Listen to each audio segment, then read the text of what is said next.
Alléluia. Tu es béni, sois béni, sois béni, sois béni. Dis à quelqu'un, nous sommes vraiment heureux d'être ici. Mais parce que tu es là. Si je suis heureux, ce n'est pas pour moi, c'est parce que tu es là. Veuillez vous asseoir, vous êtes bénis. Notre arrivée ici a été l'œuvre parfaite de Dieu. Le Seigneur a donné des instructions. C'est vrai qu'on avait des activités à faire dans l'église d'Abidjan.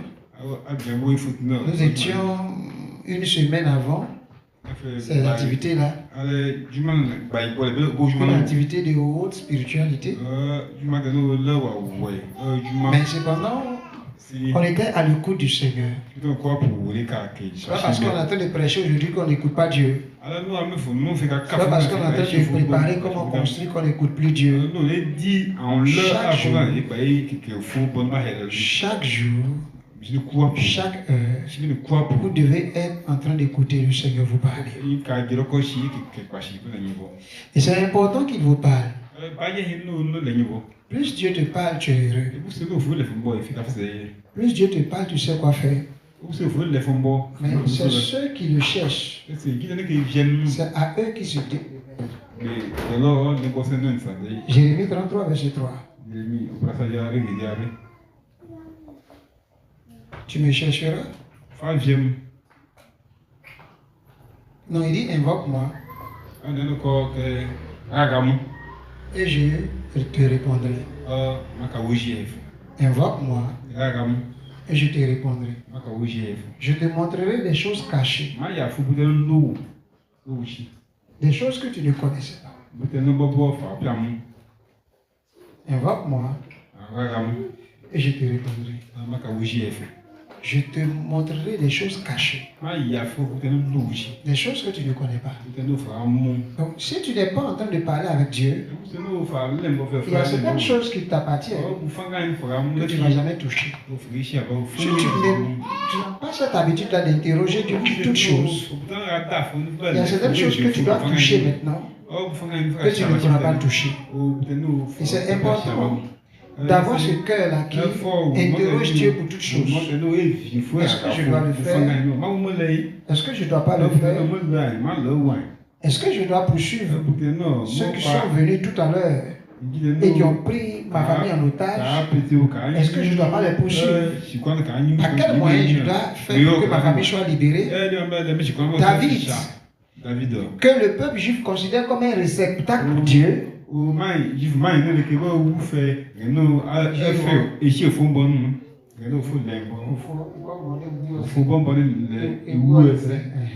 un réceptacle pour Dieu. David était le genre de personne qui interrogeait Dieu partout. Et pour tout. Si des gens viennent dans ta maison, comprends ta femme, tes enfants, la première réaction, tu vas commencer à poursuivre les gens. Puis il est arrivé, ils sont déjà partis. Qu'est-ce qu'il fait? Seigneur, est-ce que je dois les poursuivre avec mon armée? Il avait une armée à sa disposition. Est-ce que je dois les poursuivre? Le Seigneur dit va. Une autre fois, quelque chose se produit. Est-ce que je dois le faire encore? Il dit non, ne va pas. Attends-moi, je vais te dire quoi faire. Donc tu as besoin de parler à Dieu chaque jour. Si Dieu t'a dit une chose aujourd'hui, ne pense pas que demain, si un même cas se présente, c'est la même chose que Dieu doit te dire. Dieu doit être pour toi un allié, un ami pour toujours.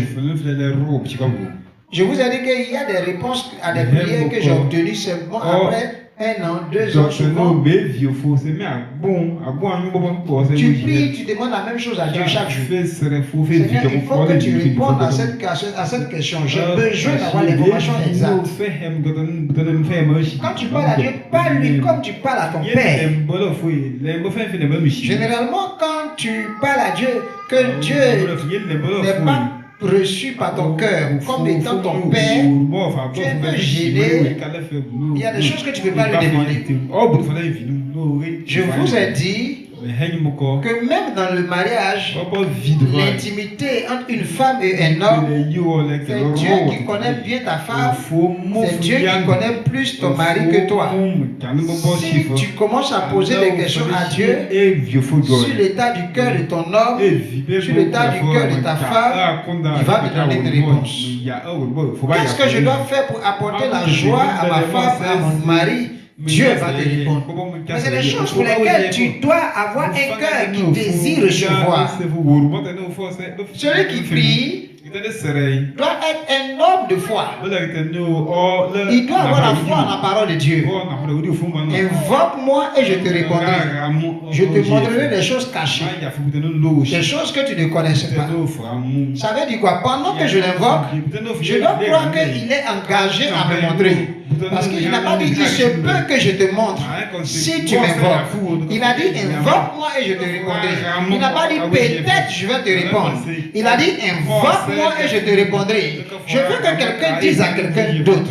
Il faut que tu aies la foi que quand tu demandes quelque chose à Dieu, Dieu va te répondre.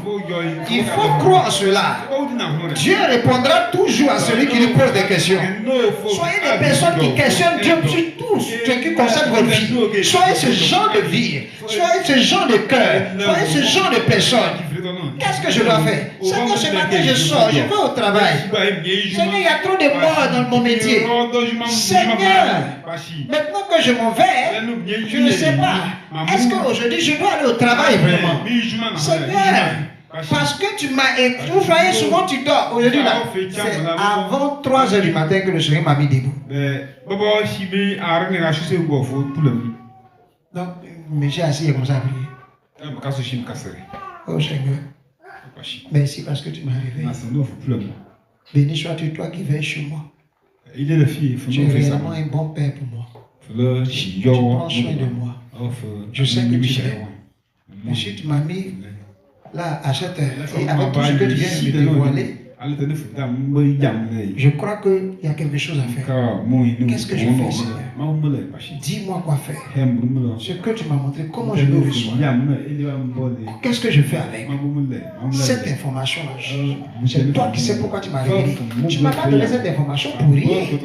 Franchement, il y a quelque chose que tu dis. Et après, il a réveillé ma femme. Je lui explique ce qui s'est passé. Et puis elle est un peu étonnée là. Je dis prions. Parce que là, si on est deux, c'est on a prié, on a prié. Après, elle a continué, elle s'est endormie. Moi, j'ai continué de prier. Et je me suis rendu compte qu'il était 5 h. Parce que là, la montre a sonné. C'est à 5 h que ça a résolu. 5 h. Elle dit, ah, il est 5 h déjà.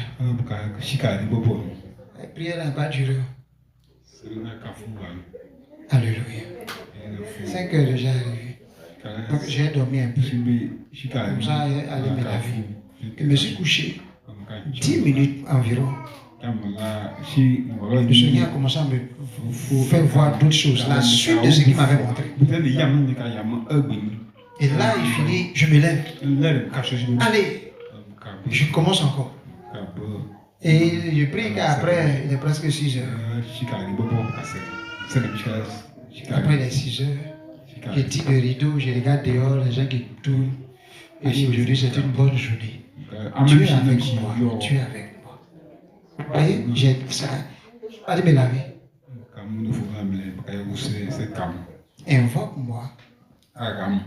Et je te répondrai. Il a dit quoi? Il se peut que je te réponde. C'est pas ça? Il a dit peut-être que je vais te répondre. C'est ce qu'il a dit. C'est pas ce qu'il a dit. Vous voyez la foi. Notre foi doit s'appuyer sur ce que Dieu nous dit. C'est Dieu. Il n'est pas un homme pour mentir, ni un fils d'homme pour se répondre. Ce qu'il dit, c'est ce qu'il fait. Il a dit invoque-moi et je te répondrai. Donc il y a quelque chose que tu dois faire pour que lui te réponde. Tu dois avoir ce cœur-là qui interroge Dieu sur tout. Oh Père. Oh Père, ce lundi-là, on va aller au travail, mais je ne sais même pas comment les choses vont se passer. Toi qui vois toutes choses d'avance, toi qui as écrit toute cette histoire d'avance. Oh Seigneur, dis-moi, comment les choses vont se faire? Qu'est-ce que je devrais faire alors? Dieu va te parler. Même s'il ne te dit pas ça maintenant, le 10 jours, il peut te parler. Je vous ai dit, si vous posez une question à Dieu, si vous commencez à interroger Dieu, vous devez vous attendre forcément à sa réponse. Si c'est à lui que tu as parlé, il faut te dire qu'il va te répondre.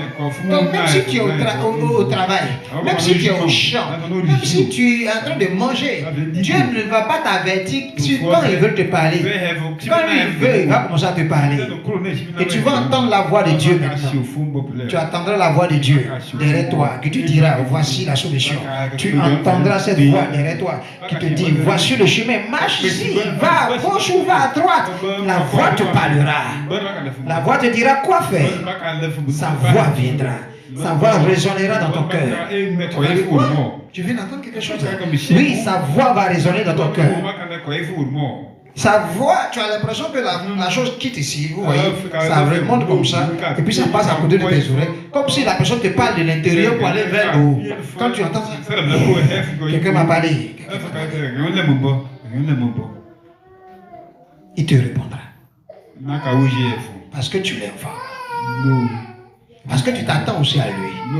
Tu ne peux pas questionner quelqu'un et puis ne pas t'attendre à lui. Tu finis de poser question à un gars comme ça là. Dieu est le créateur de toutes choses. Il t'a créé. Et tu finis de lui poser des questions. Et puis tout le temps là, tu te souviens même plus que tu as posé des questions à quelqu'un. Est-ce que tu peux imaginer que toi tu te tiens devant même ton père biologique, tu lui poses une question sur une situation, et puis tu tournes le dos, puis tu penses à autre chose, tu t'occupes plus de lui. Est-ce que tu le respectes comme ça? Personne, après avoir questionné son papa sur des choses, tourne le dos puis s'en va après. Quand tu poses des questions à ton papa, tu finis, tu es là, tu t'attends à lui. Tu veux qu'il te dise quelque chose. C'est quand il te dit, attends, après on va parler de ça, que tu t'en vas. Mais tu te lèves pas, tu dis, où est-ce que je dis n'importe quoi là? Hein? Mais celui-là c'est qui? Et au moment où le monsieur veut parler, Alléluia. Mais en fait, quand tu t'assois dans ta chambre, que tu commences à questionner Dieu sur cette situation, en fait tu ne le vois pas. Parce qu'il est dans l'invisible. Parce qu'il renferme tout ce qui est invisible. Mais il t'entend parce qu'il n'est pas sourd. Ça veut dire, non, ton Dieu n'est pas sourd pour t'entendre. Ni son bras trop court pour te sauver. Mais c'est des crimes qui mettent une séparation entre toi et lui. C'est vos péchés qui vous éloignez de Dieu. C'est pas ce qu'il dit. Donc il entend, il n'est pas sourd. Touche quelqu'un à côté de toi et dit, Dieu n'est pas sourd. Et qui t'écoute, ça veut dire écouter quelqu'un, c'est faire attention à la personne. Isaïe 59, si vous lisez, vous allez voir de quoi il parle. Isaïe 59, verset 1. Pour que tu puisses faire attention, c'est-à-dire pour que Dieu t'écoute. Il dit c'est vos crimes qui l'empêchent de vous écouter. Ça veut dire quoi? Écouter, je ne vais pas dire entendre. La Bible ne dit pas qu'il empêche de vous entendre. Qui dit qu'il empêche de vous écouter. Ça veut dire que pendant que tu parles à Dieu, parce que Christ est venu enlever le mur de séparation qui était le péché, pendant que tu parles à Dieu, lui il prête attention à tout ce que tu lui dis. Est-ce que quelqu'un comprend bien ce que je dis?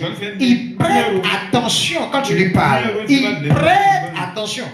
Maintenant, Dieu prête attention à ce que tu lui dis, et puis quand tu finis, tu lui tournes le dos.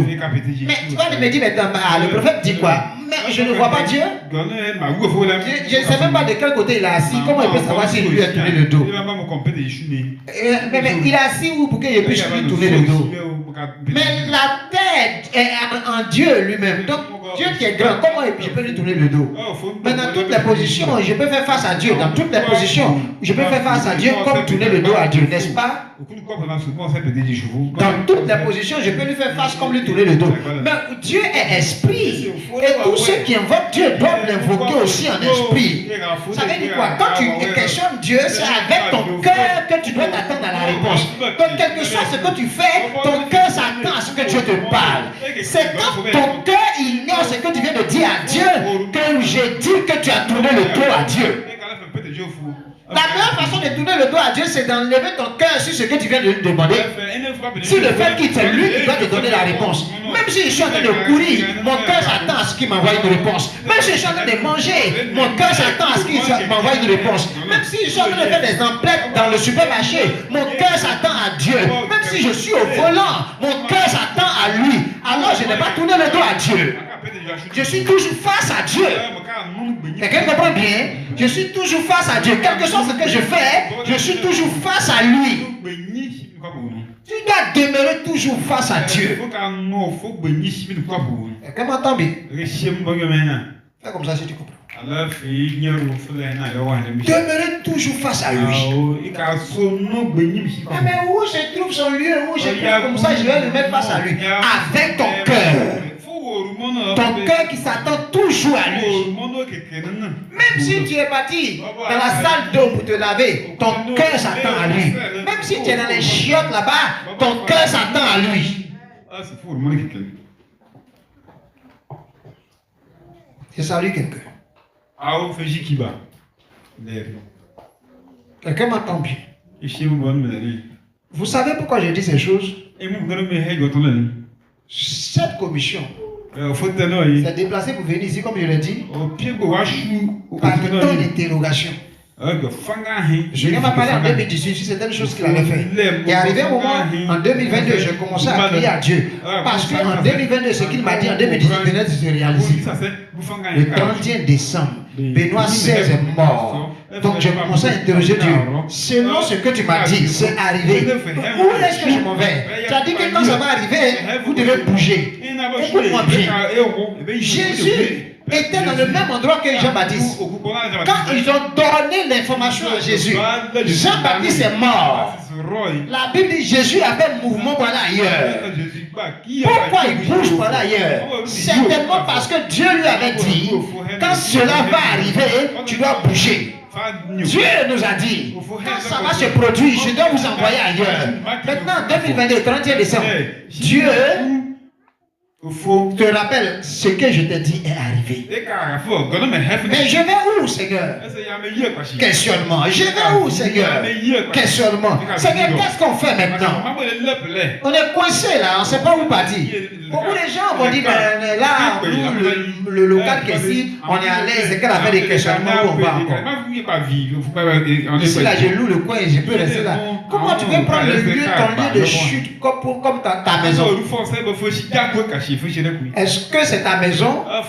La demeure que tu as, c'est Dieu lui-même. Et c'est lui ta véritable demeure. C'est pourquoi c'est lui qui doit te donner un endroit pour vivre. C'est lui qui doit te donner un endroit pour vivre. Dans toute ta vie, tu dois être en train de questionner Dieu.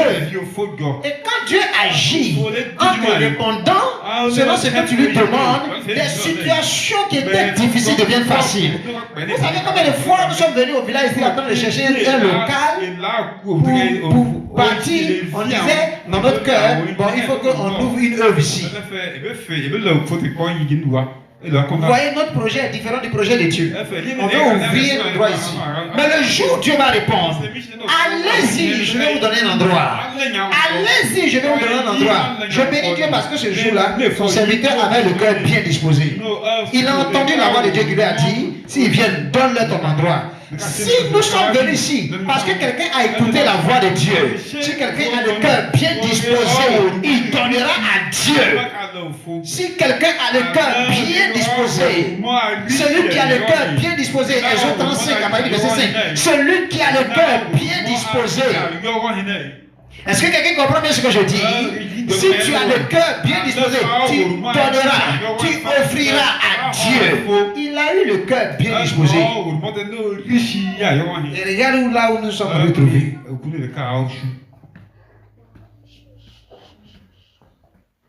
Et c'est dans cet esprit-là que nous bâtissons nos vies.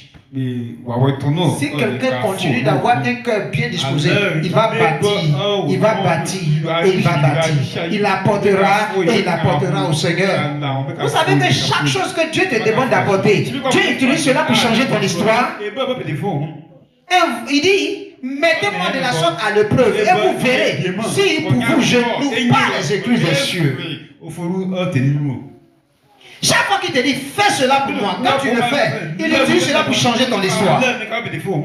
C'est pourquoi je crois à une seule chose. Il y a des vies qui seront transformées de façon glorieuse au nom de Jésus. Dans cette condition, les gens ne vont pas reconnaître plusieurs personnes. Ceux-là, ils marchent dans quoi? Ils font quoi? Comment ils font? La vie chrétienne, c'est une vie en Christ. C'est une vie où tout ce que tu fais est mélangé. Tu es mélangé, tu es amalgamé dans le Christ. Pour être amalgamé dans le Christ, il faut vivre sa vie. Il faut vivre la vie de David. Il faut vivre la vie du Seigneur Jésus. La Bible dit, après avoir donné des instructions, des ordres par le Saint-Esprit, Jésus était ressuscité dans le livre des Actes 1. La Bible dit, après avoir donné des instructions par le Saint-Esprit, même à sa résurrection, le Saint-Esprit lui disait quoi faire avant qu'il ne le dise aux gens. Il fallait que le Saint-Esprit lui parle. Dis à quelqu'un, question à Dieu. Pose des questions au Seigneur. C'est trop important pour ta marche chrétienne. Éphésiens 1, verset 3. Béni soit Dieu, le Père de notre Seigneur Jésus-Christ, qui nous a bénis de toutes sortes de bénédictions spirituelles dans les lieux célestes en Christ. Je veux que quelqu'un prenne cela dans la version ou NFC. Peut-être que quelqu'un va bien comprendre ce dont je veux parler ce matin. Vivre en Christ, c'est vivre sa vie. Ne jamais se presser, ne pas faire les choses que tu veux. Ne pas te lever parce que les gens t'ont dit qu'il faut se lever maintenant. Va là-bas maintenant. Ne va pas maintenant. Et attends-toi au Seigneur. C'est lui qui s'attend au Seigneur. Vis comme Christ. Béni soit Dieu. Oui. Dans la version, ça c'est quoi, NFC? Oui, allons-y. Bénissons Dieu le Père. Bénissons Dieu le Père de notre Seigneur Jésus-Christ. Bénissons Dieu le Père de notre Seigneur Jésus-Christ. Il nous a bénis. Il nous a bénis. En nous accordant toute bénédiction spirituelle. En nous accordant toute bénédiction spirituelle. Dans les cieux. Dans les cieux. Dans notre union avec le Christ. Dans notre union avec le Christ. Écoute-moi bien. Voici Christ qui est là-bas. Et toi tu es ici. Et puis tout d'un coup, Dieu, par Christ, par le sang, par le sacrifice de Jésus, il dit, toi et Christ, vous êtes une personne. Et ce passage te dit, il t'a donné toute bénédiction spirituelle dans les lieux célestes, par ton union dans le Christ, ou bien par ton union à Christ. Où se trouvent toutes les bénédictions spirituelles qui se trouvent au ciel? Ma question, c'est où est-ce qu'on trouve toutes les bénédictions spirituelles qui sont dans les cieux? Vous savez que si la bénédiction ne quitte pas en haut, la terre ne peut pas être bénie. C'est le ciel qui bénit la terre. C'est ce que le ciel décide qui arrive sur la terre. Maintenant, ma question, où est-ce qu'on peut retrouver toutes les bénédictions spirituelles que les cieux contiennent? Qui veut me répondre? Où est l'endroit où on trouve toutes les bénédictions spirituelles qui renferment les cieux? Je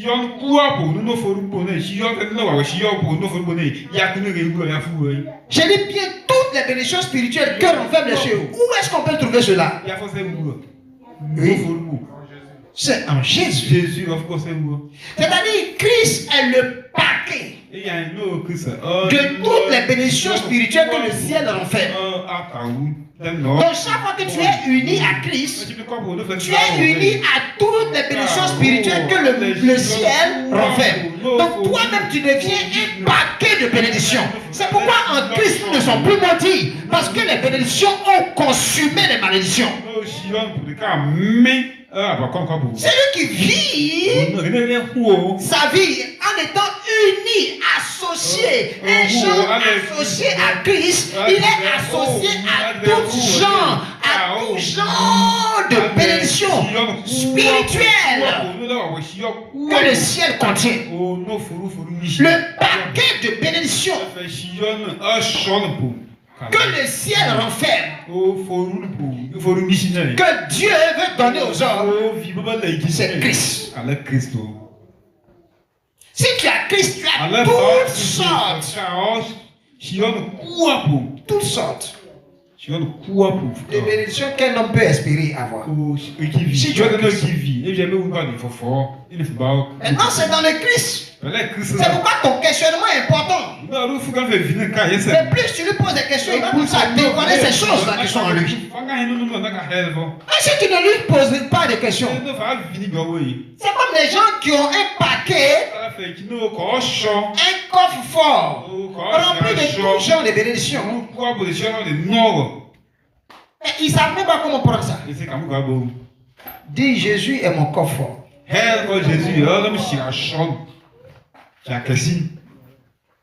Le coffre fort de mes bénédictions, c'est Jésus.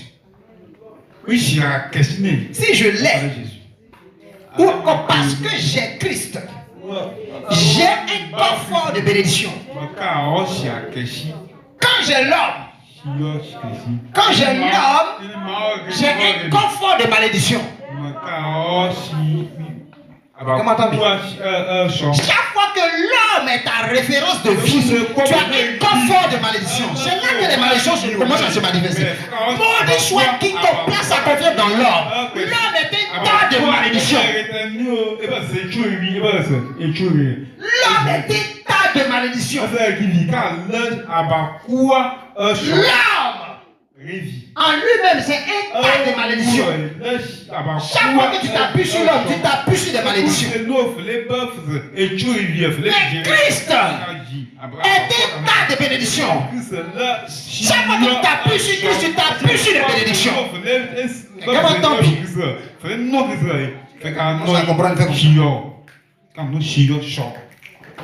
Pourquoi je dois vivre ma vie en m'appuyant sur Christ? Pourquoi je dois suivre la parole qu'il me donne? Pourquoi quand il me dit, Jérémie 33, verset 3, invoque-moi et je te répondrai. Sa réponse est une bénédiction pour toi. Donc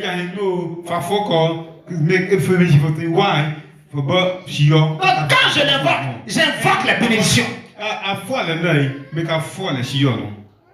Chaque fois que je crie vers lui, je crie vers les bénédictions que Dieu me donne. Quand Christ me parle, c'est les bénédictions qui me parlent. Comment une bénédiction peut te parler et puis produire des malédictions? Si c'est Christ qui t'a parlé, c'est les bénédictions qui t'ont parlé. Ce n'est pas les bénédictions humaines, c'est les bénédictions qui viennent de Dieu qui t'ont parlé. Comment les bénédictions qui viennent du ciel me parlent et puis je vais rentrer dans la malédiction encore? Chaque fois que j'invoque Christ, j'invoque les bénédictions qui remplissent le ciel. Invoque-moi et je te répondrai. Donc chaque réponse que Christ t'envoie, c'est des bénédictions qui tombent sur toi. Quelqu'un comprend ce que je dis? Pourquoi tu dois l'invoquer? Parce qu'en l'invoquant, tu invoques des bénédictions et non des malédictions, mais des bénédictions. Quelqu'un qui veut vivre dans la bénédiction doit invoquer celui qui est la bénédiction. Christ n'est pas la bénédiction, il est les bénédictions. Il n'est pas la bénédiction, il est les bénédictions. Tiens-toi debout. Lève-toi. Christ n'est pas la bénédiction. Il est toutes les bénédictions. Quand tu l'invoques, oh Père, tu viens de dire oh les bénédictions. Chaque fois que tu dis oh Père, tu es en train de dire oh les bénédictions, je vous appelle.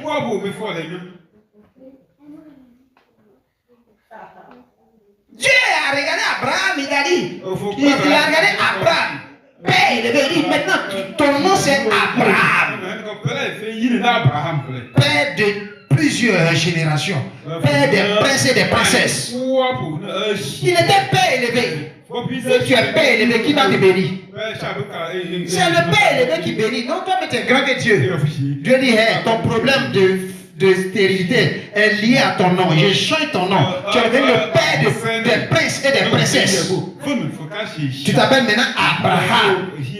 Tu n'es plus Abraham, mais tu es Abraham. Donc quelqu'un qu'on appelait père élevé. Mais quand Dieu l'appelle père des princes et des princesses, père des princes et des princesses, donc chaque fois que Dieu lui parle, Dieu le bénissait. Je vous ai dit, quand Dieu te parle, quand c'est Christ qui te parle, c'est les bénédictions qui sont en train de te parler. Il a dit allez-y. Et je m'ai dit là, nous sommes venus. Allez-y. Regardez ce que ça a engendré. 105 francs, regardez.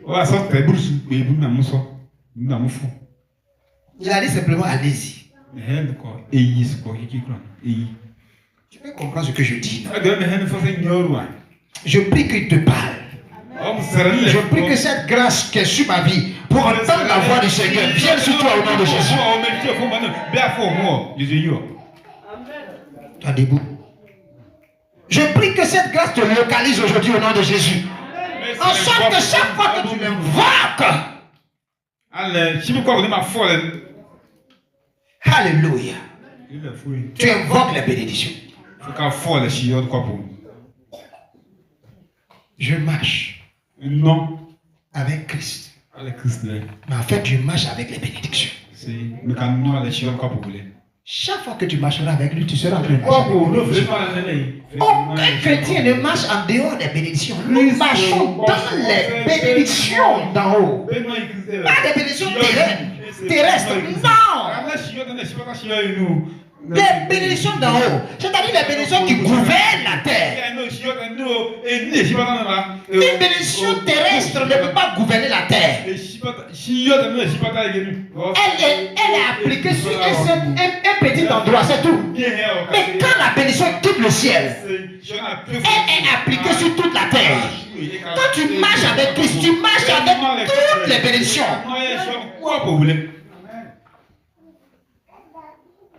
Toutes. Toutes les bénédictions. Je veux que tu te tiennes debout et tu dises, je marche avec Christ. Et quand je marche avec lui, je sais que je marche avec toutes les bénédictions. Quand je l'invoque, j'invoque toutes les bénédictions. Quand il me parle, les bénédictions me parlent. Quand il me parle, les bénédictions me parlent. Et ce matin, les bénédictions sont en train de te parler. Parce que toi, ta vie, personne ne contrôlera cela à part Jésus-Christ de Nazareth. Qui est comme lui? Qui est grand comme ce Dieu? Il vit. Il vit. Il vit. Tu sais pourquoi je sais que je ne serai jamais pauvre? Même si demain je te donne 2 millions, que c'était dans mon coffre, c'était tout ce que j'avais, je sais que ça va être remplacé encore. J'aurai toujours encore et encore. Parce que quand tu marches avec lui, tu marches avec la source. La source qui engendre les sources. Et nous sommes devenus des sources. Et nous sommes devenus des sources. Des sources de providence.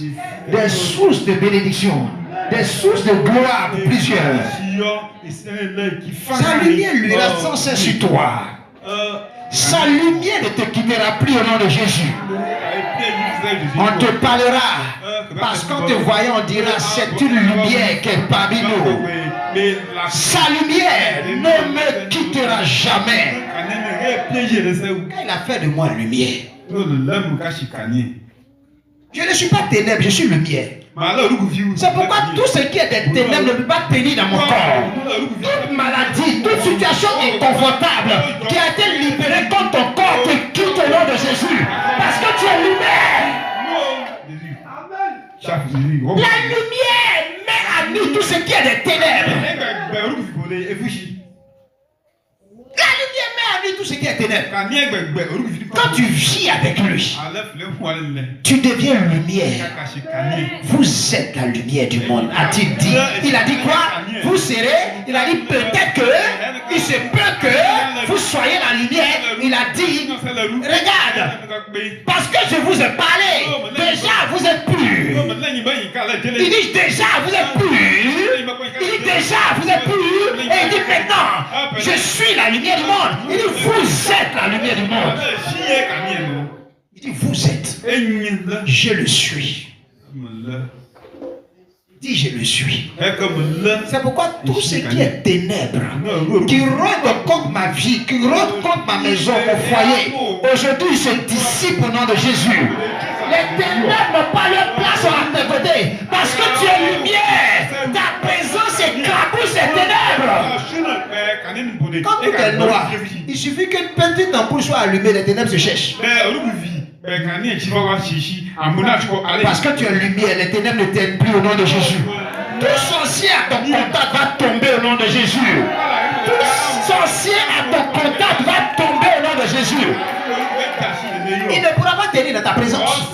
Ce que tu es, le monde ne peut pas le comprendre. Ce que je suis attire le monde. Ça attire le monde. Le monde veut ce que nous sommes. Mais le monde ne comprend pas qui nous sommes. Parce qu'il ne voit pas qui est avec nous. Pourquoi il ne comprend pas? Parce qu'il ne voit pas celui qui est avec nous. Il est invisible. Christ, on ne peut pas le voir. Mais nous le connaissons. Mais nous le voyons. Parce que nos cœurs le contemplent chaque jour. Parce que nos cœurs le contemplent. Parce que ton cœur le contemple, il transformera ta vie. Parce que ton cœur le voit, il transformera ta vie de gloire en gloire. Parce que ton cœur l'aime, il transformera ta vie de gloire en gloire. Quelqu'un dit monsieur Seigneur.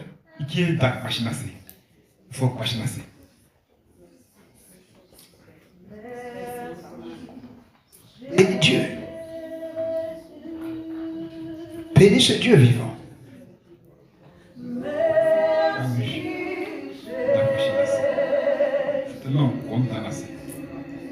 Bénis le ciel. Bénis le Dieu vivant. Aujourd'hui, tu es en contact avec ces anges pour accomplir de plus grandes réalités dans ta vie.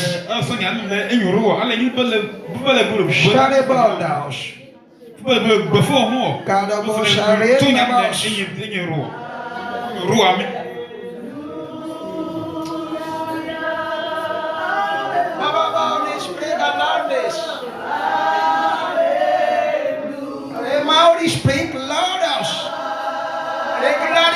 Shake it loud about you.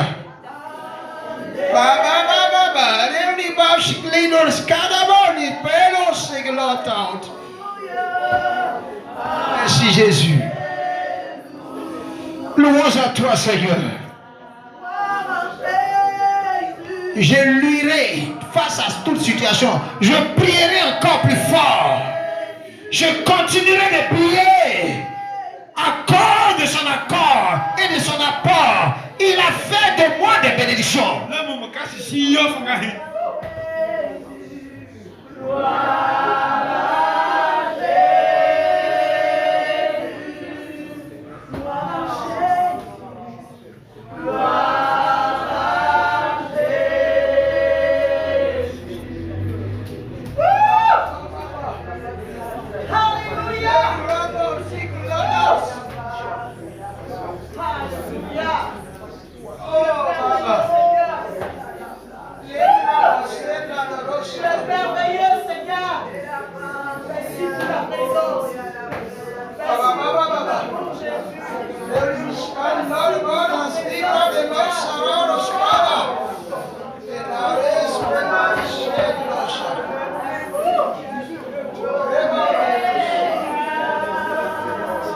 Merci Jésus. Merci Seigneur. La victoire. La victoire. La victoire.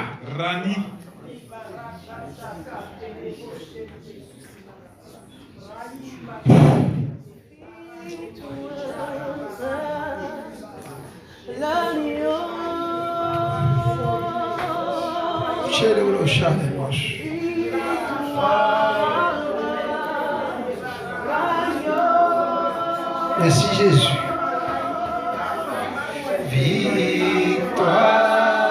Victoire, l'agneau.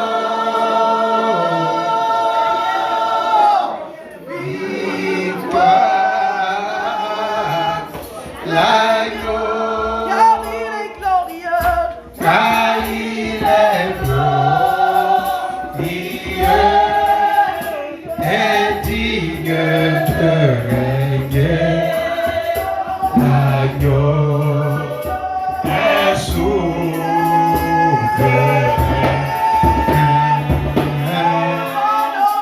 Nous élevons nos voix pour l'adorer. L'agneau est souverain.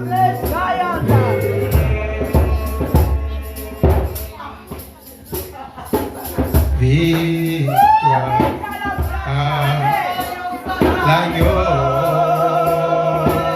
Victoire à l'agneau. Victoire à l'agneau. L'agneau béni. Victoire à l'agneau. L'agneau de Dieu. Victoire à l'agneau.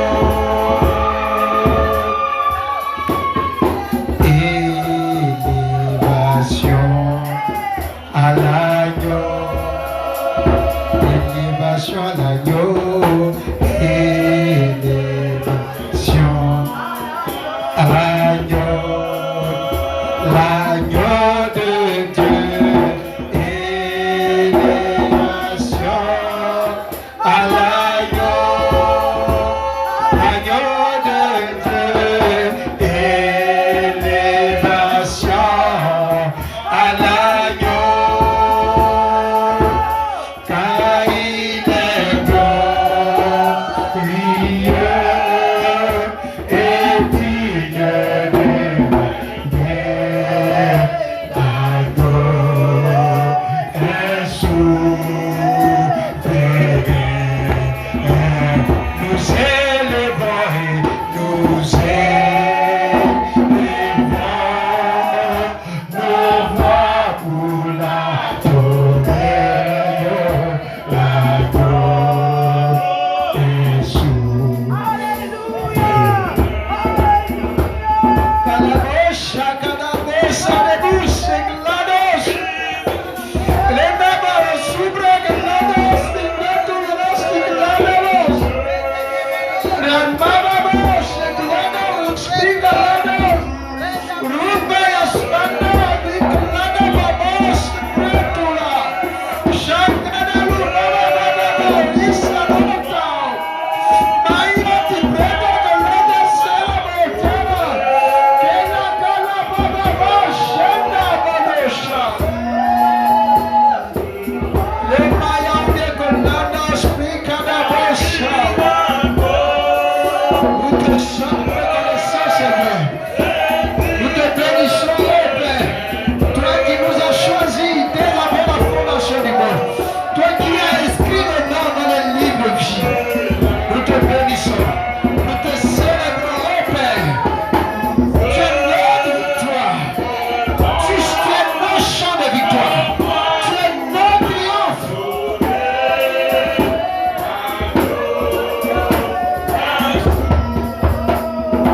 adoré, l'agneau est souverain. Car il est glorieux et digne de régner. L'agneau est souverain. Nous célébrons, nous célébrons. Pour l'adorer, l'agneau est souverain. Car il est glorieux, il est glorieux et digne de règne. Oh, de règne, l'agneau de Dieu est souverain. Nous célébrons nos voix et nous célébrons nos voix pour l'adorer, l'agneau est souverain. Il est souverain, l'agneau est. Le Fils de Dieu est souverain. Agneau L'agneau souverain. Quelqu'un clame fort Jésus.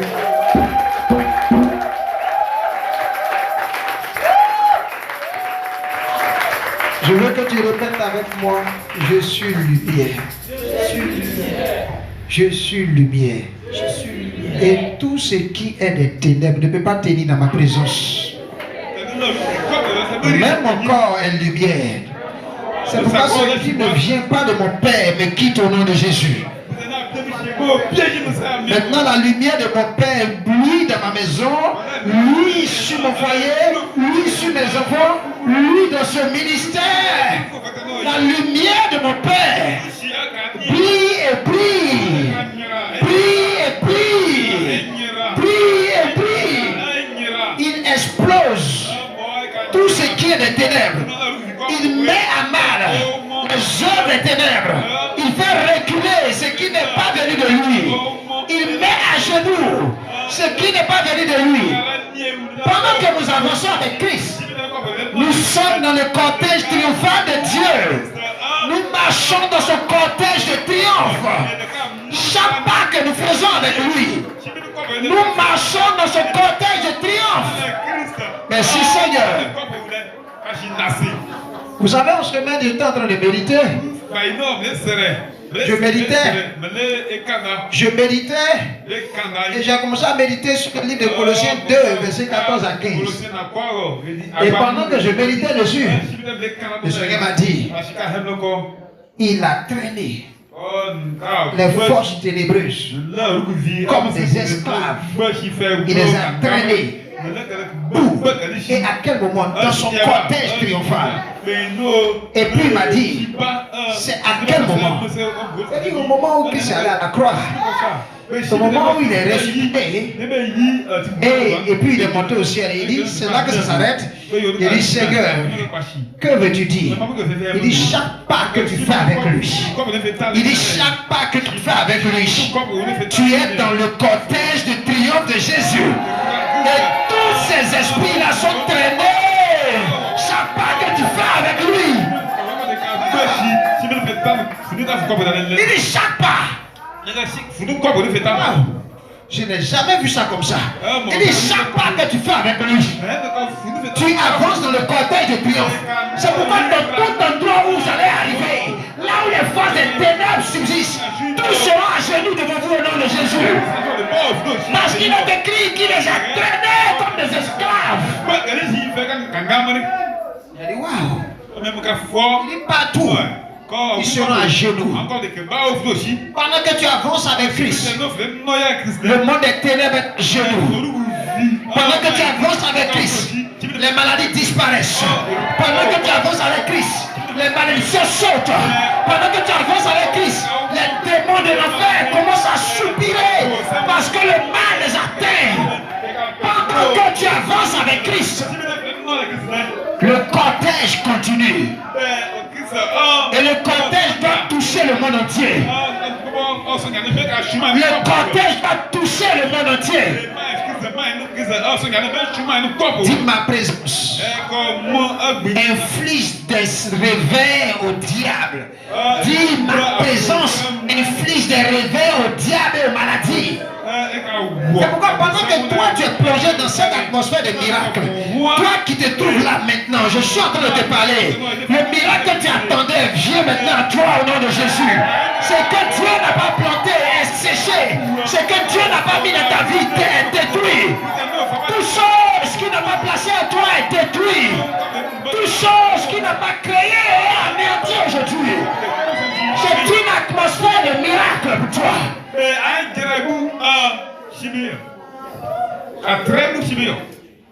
Tu es rentré dans une atmosphère de miracle. La gloire de Dieu est sur toi.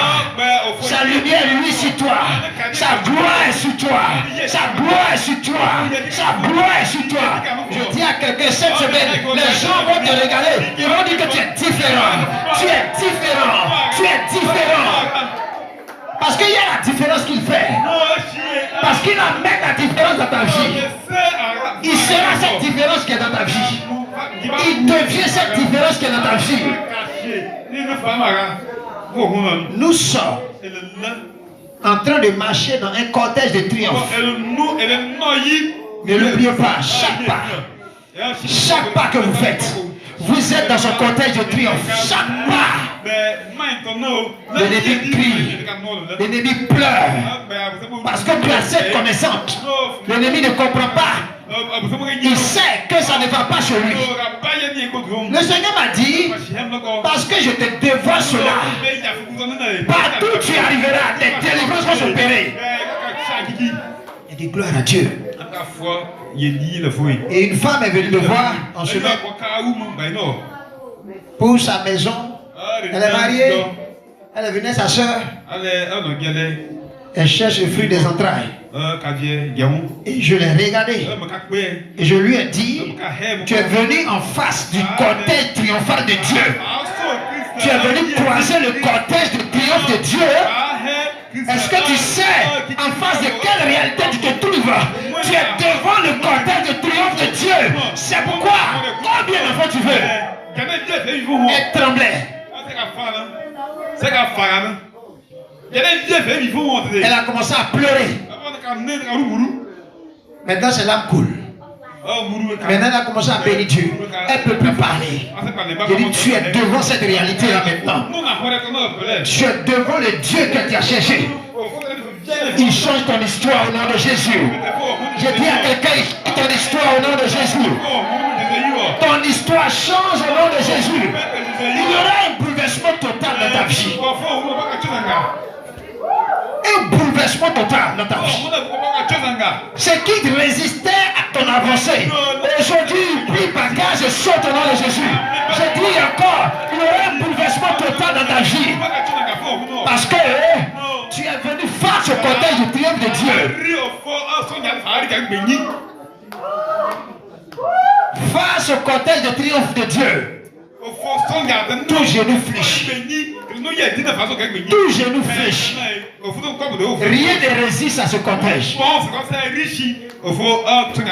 Et là, cette semaine, j'ai relu ce passage. J'ai commencé à aimer le passage. Est-ce que tu peux lire le passage pour moi? Il dit, il les a traînés comme des esclaves dans son cortège de triomphe. Colossiens 2, verset 14 à 15.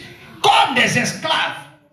Il a dit les démons, les esprits impurs, le diable, les sorciers, tous, vous aurez les genoux fléchis devant moi au nom de Jésus. Parce que je marche dans ce cortège-là aussi. Je dis à quelqu'un, tu es dans le cortège de Dieu. Je dis, tu te trouves dans ce cortège-là. Rien ne te résiste. Rien ne te résistera. Les maladies incurables cuisent maintenant. C'est aujourd'hui que les maladies incurables qui guérissent maintenant. Ces maladies disparaissent au nom de Jésus. La main du Tout-Puissant est en train de fouiller dans ton corps. Je dis à quelqu'un, la main du Tout-Puissant est dans ton corps en train de fouiller pour établir une chose dans ta vie. Nous avons été appelés à une histoire nouvelle. Il y a un renouvellement dans toute ta vie au nom de Jésus. Nous avons été appelés à une œuvre nouvelle. Un temps nouveau. Les anges travaillent avec ces paroles. Les anges accomplissent ces choses que tu entends.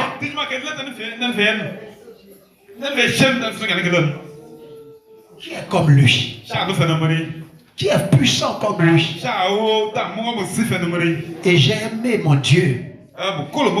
Et je ne vais pas cesser de l'aimer. J'ai dit une prière à Dieu. On peut tout m'arracher, mais ne me quitte jamais. On peut tout m'arracher, mais toi ne me quitte jamais. Si toi tu es là, je saurai que j'ai tout.